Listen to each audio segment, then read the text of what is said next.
आता बरं तरी शांत झोपलाय तो, नाही तर एवढं कोणाला हे करत होत नव्हतं. 100.5 किती आहे? 100.5.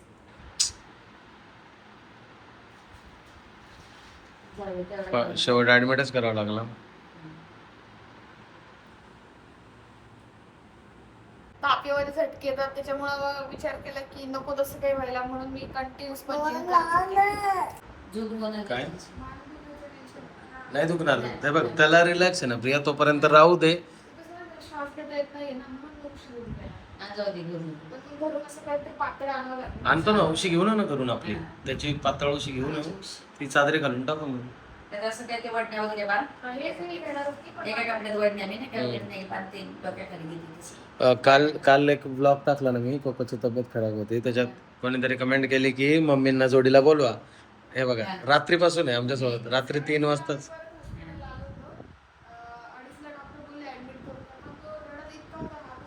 रात्री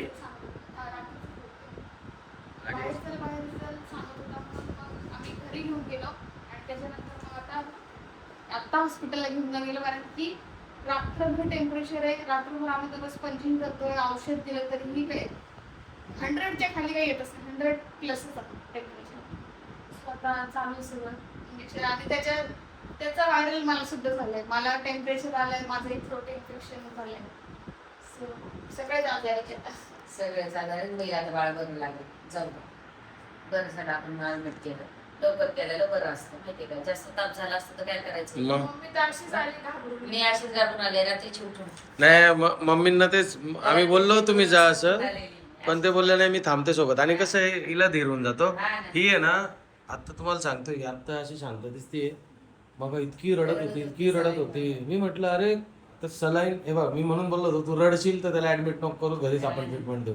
पण असं वाटलं की थोडा त्रास होईल, पण मग हॉस्पिटलमध्ये बेस्ट आहे, कारण घरी आपण फिट मग नाही, मग रडायचं नाही. मी म्हटलं आता आपल्या दोघांना थकून चालणार नाही ना भाई.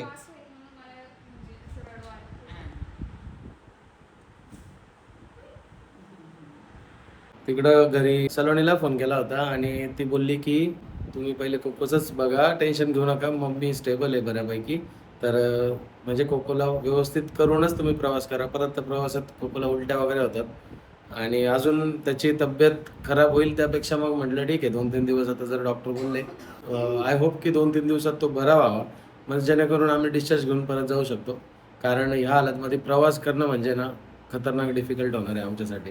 2 दिवसासाठी आलो होतो, तर आता 5-6 दिवस झाले आम्ही इथंच आहे अजून. मी मागच्या वेळेस पण बोललो, सगळीकडून असं खेचलं जात आहे की एक प्रॉब्लेम थोडा क्लिअर होतो असं वाटत नाही, तर लगेच दुसरा मोठा प्रॉब्लेम उभा राहतोय.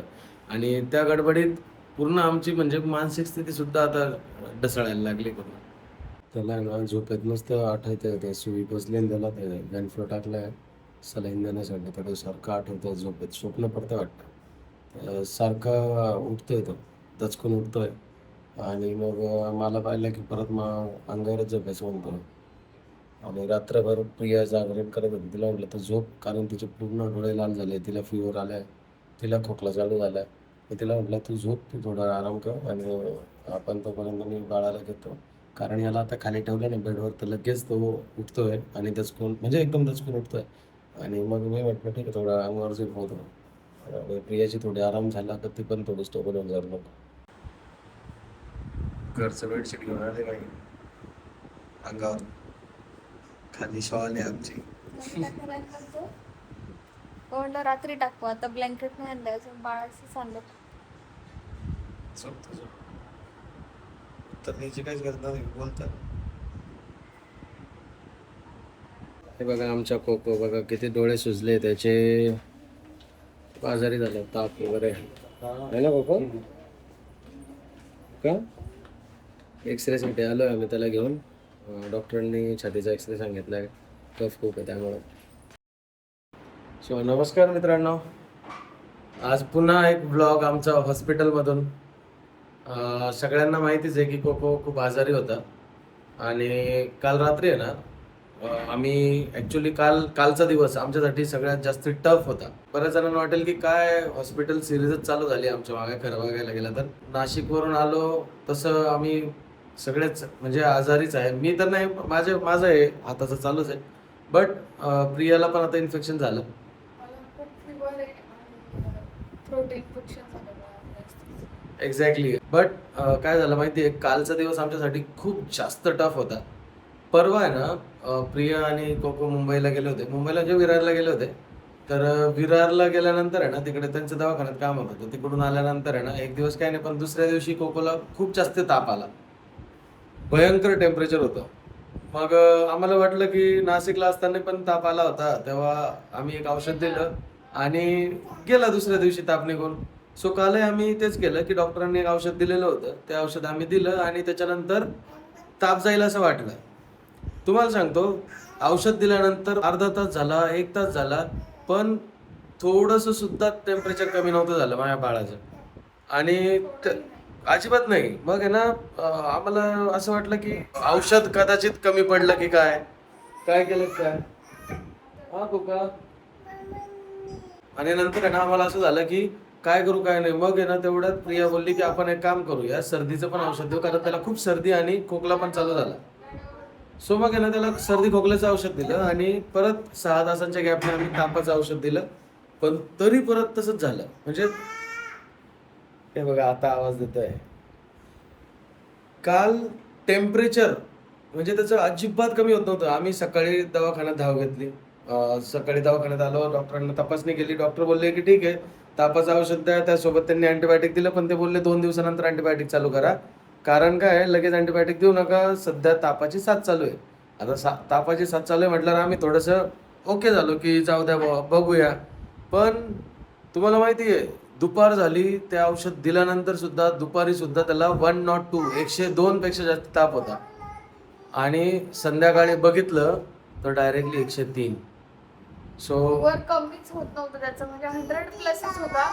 100च्या खाली बिलकुल जात नव्हतं. किती औषध दिलं, हा, किती थांब रात्रभर लावतो स्पंजिंग लाव करत लाव होता. लाव का मग मला. तर अक्षरशः तुम्हाला सांगतो, त्याचं टेम्परेचर बघून आहे ना, म्हणजे त्याच्या अंगावर जर असं पापड ठेवला ना, पापड डायरेक्ट भाजल, इतका इतका खतरनाक चटका बसत होता. टेम्परेचर कंटिन्युअस होतं. आणि इतकं सहन करत होतं माझ्या बाळात, इतकं इतकं त्रास झाले होते. नंतर त्याचे डोळे सुजले, नंतर होठ सुजले. बरोबर. आणि तुम्हाला माहिती आहे, मग आहे ना, रात्री 2-2:30ला मला असं वाटलं की जाऊ द्या, उतरून जाईल, एक दिवस राहत होता. पण 2-2:30ला इतकं भयंकर त्रास झाला आणि त्यांनी उलटी केली. मग आहे ना, म्हटलं आता रिस्क नाही घ्यायची. मग 2-2:30ला आहे ना, आम्ही तिकडून निघालो घरून. इकडून प्रियाने मम्मीला विशालला सांगितलं. मग विशाल, मायरा आणि मम्मी रात्री 2:30 वाजता हॉस्पिटलला आले. आम्ही पण लगेच तिथं आलो, सगळे सोबतच हॉस्पिटलला आलो. हो पुढे ते का मग. आणि त्यानंतर हॉस्पिटलला आल्यानंतर आमची, तुम्हाला खरं सांगतो, रात्रीची सिच्युएशन इतकी इतकी भयावह झाली होती. ही कंटिन्यू रडत होती. मला काहीच सुचत नव्हतं. मी एकदम ब्लँक झालेलो, कारण याला पहिल्यांदा असं कधीच पाहिलं नव्हतं मी. एकदम डेंजर. आणि कसं खूप जास्त ताप आल्यानंतर पुढची भीती खूप बेकार राहते, म्हणून टेन्शन आलेलं. जेव्हा हे झालं ना, तेव्हा आम्ही हॉस्पिटलमध्ये, डॉक्टर बोलले, नाईट डॉक्टर होते इथे, तर ते बोलले की ॲडमिट करा. पण आहे ना, हा अजिबात थांबत नव्हता. बाहेर चला. नको. म्हणजे अक्षरशः तो दवाखान्यात पाय सुद्धा ठेवू देत नव्हता. इतकं डेंजर झालेलं ना. तर मग आहे ना, मी म्हटलं की प्रिया जाऊ दे, त्याची इच्छा पण आपण नको मारायला पूर्ण. मला मान्य आहे, त्याला तिथं ॲडमिट करायला पाहिजे होतं. पण 2:30ला आम्ही आलेलो आणि त्याला परत रात्री 2:30 वाजता, एक तर तो खूप जास्त इरिटेट झालेला होता. त्याच्यात त्याला ते व्हेनफ्लो टाकणं, सलाईन लावण्यासाठी वगैरे, तर ते अजून, म्हणजे मला तरी नसतं सहन झालं. ते बघितलंच नसतं मी त्याचं रडणं. त्याचं रडणं काल आहे ना, पूर्ण म्हणजे डोक्यावरती अख्खं हॉस्पिटल उचललेलं होतं, एवढं डेंजर रडत होता तो. त्याचा घसा पूर्ण रडून रडून जाम झाला होता. इन्फेक्शन पण, थ्रोट इन्फेक्शन, तर काही खाता पण येत नाही त्याला. तर खूप म्हणजे वेगळंच रात्र निघाली. मग रात्री आम्ही आहे ना घरी गेलो. मम्मी आली आमच्यासोबत. विशाल, मायरा येत होती, पण मी मायराला बोललो इकडे तिकडे तू धावपळ करू नको. मग मायराला आम्ही म्हटलं तू आणि विशाल जा, जर काही वाटलं इमर्जन्सी तर तुला आम्ही बोलवू. सो मग मम्मी आला. मी मम्मीला बोललो तुम्ही चला आमच्यासोबत, कारण आम्हाला गरज आहे. मग मम्मी आला आमच्यासोबत आणि मम्मी, मी, अक्षू, प्रिया असं आम्ही जागलो. तर पहाटे पूर्ण प्रिया बसून होती पूर्ण, म्हणजे 2:30-3:30ला आम्ही घरी गेलो असेल. 3:30 वाजेपर्यंत, सकाळी 9 वाजेपर्यंत प्रिया पूर्ण अशी ताट बसलेली होती. मी तरी मध्ये डुलकी मारायचो स्पंजिंग करत होती मी साठी, कंटिन्यू. औषध देऊन सुद्धा फिवर कंट्रोल मध्येच येत नव्हता. मग मला असं वाटत होतं फिट येते की काय, ताप वगैरे झटके येतात, त्याच्यामुळं विचार केला की नको तसं काही व्हायला, म्हणून मी कंटिन्यूस मग 9 वाजेपासून मग मी तिला झोपायला टाइम दिला आणि मग मी 1-1:30 वाजेपर्यंत दुपारी मी त्याला पूर्ण सांभाळलं. त्यानंतर मग आहे ना सगळं करून सुद्धा आहे ना स्पंजिंग केलं, औषध तीन प्रकारचे औषध चालू होते, म्हणजे अँटीबायोटिक पण होते, 2 प्रकारचे तापाचे औषध चालू होते, ते पण ते पण अल्टरनेट, म्हणजे जे 6-6 तासाचं ड्युरेशन असतं ते डॉक्टरने आम्हाला 4-4 तासाचं सांगितलं की बोलले इमर्जन्सी द्या, बट ते करूनही ताप उतरला नाही. आणि हे बघून आहे ना तिचं आणि माझ्या मनात धैर्य राहिलं नाही, कारण किती आपण काही गोष्टींमध्ये शिकलेलो असतो तरी पण भीती आपल्याला ओव्हरटेक करूनच जाते. सो मग आम्ही डिसिजन घेतली की आता ॲडमिट करायचं म्हणजे करायचं. मग आम्ही दुपारी 2 वाजता ॲडमिशनसाठी आलो. डॉक्टरांनी लगेच ॲडमिशन घेतलं. अक्षरशः सांगतो, जेव्हा त्याला व्हेनफ्लोर दिला तेव्हा हिची कंडिशन, मी म्हटलं भाई तू असे का, म्हणजे आता वेळ आपल्या दोघांना स्ट्रॉंग राहण्याची आहे, त्याच्यासाठी त्याची तब्येत एकदा नीट झाली की मग टेन्शन नाही. आणि तुम्हाला सांगतो संध्याकाळ 6 वाजेपर्यंत त्याचं टेम्परेचर काही कमी होत नव्हतं, बट सलाईन लावल्यामुळं त्याचं आहे ना इंजेक्शन केले, त्यानंतर आयव्ही मधून निओमॉलिन केलं, त्यानंतर त्याचा टेम्परेचर कंट्रोल झाला आणि आता काही फिवर नाही. सो श्री स्वामी समर्थ. खरं सांगतो, मी तर स्वामींना घरातून त्यांना मी दिवा लावून निघालेलो काल. म्हटलं स्वामी काही करा पण त्याच्यावरती नका एवढं येऊ देऊ. आणि जे अक्षरशः डॉक्टर बोलले होते की ॲडमिट केल्यानंतर सुद्धा 4-5 दिवस तसाच्या तसा ताप राहू शकतो, कारण 7 चालू आहे.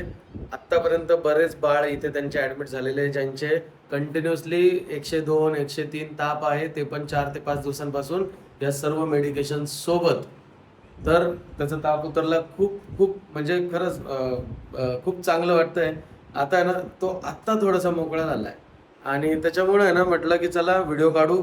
आज सकाळची आणि काल रात्रीची गडबड, बापरे, म्हणजे आम्ही दोघं, आमची मानसिक स्थिती सुद्धा नव्हती डायरेक्ट काही करण्याची. तब्येत ठीक नाही, मला तर एवढी म्हणजे कमजोरी आली, मला काहीच सुचत नाही काय करावं आणि काय नाही. मला टेन्शन असं झालं की आता ही पण जर आजारी झाली तर मी तर एकदम म्हणजे हादरून जाईल मधून. मी हिच्या मम्मीला बोललो अजिबात आलो नको. कोमल बोलत होती मी येते. मी म्हटलं थांबून घे, काय माहिती का व्हायरल आहे, त्याचं पहिले काय होतं ते बघूया आपण, नंतर मग जर मला गरज पडली तर मी तुला बोलवेन. सो मग कोमल आणि बॉबी म्हणत होते की आम्ही होतो, म्हटलं नका येऊ अजून बघू आता. रात्री काल 2:30 वाजता मग मी म्हटलं नका येऊ. सो मग आता म्हटलं आता जर कोकोची कंडिशन चांगली झाली तर मग घरी घेऊन जाऊ, तेव्हा घरी या. आणि आता मला जस्ट औषध दिले त्यांनी, पूर्ण दिवसभरात फक्त दूध पिलं आणि आता थोडंफार खाल्लंय, एकदम थोडं खाल्लंय. डॉक्टर बोलले आज काही खाल्लं नाही तरी चालेल कारण वॉमिटिंग जास्ती होते. पण आता आहे की 2-3 दिवसात आम्ही कदाचित आमचा आता पुढचा 2-3 दिवसाचा प्रवास हा इथे हॉस्पिटललाच असेल. त्यानंतर बघू. मी खरं सांगतो आता हॉस्पिटलच्या गोष्टींमध्ये सध्या आहे ना माझा पूर्ण महिना चाललाय आणि ह्या महिनाभरात आहे ना आता हा स्ट्रगल आहे ना डिफिकल्ट जातो, म्हणजे माझ्या आयुष्यातला एकदम भयंकर पॅच चालू आहे. बट बघू, याच्यातून बाहेर निघू आणि होप सो की तुम्ही सगळे सोबत आहेतच. भेटूया आपण नेक्स्ट व्हिडिओमध्ये. तोपर्यंत नक्की तुमच्या प्रार्थना ठेवा, प्रेम ठेवा आणि असं सपोर्ट करत राहा. Bye bye.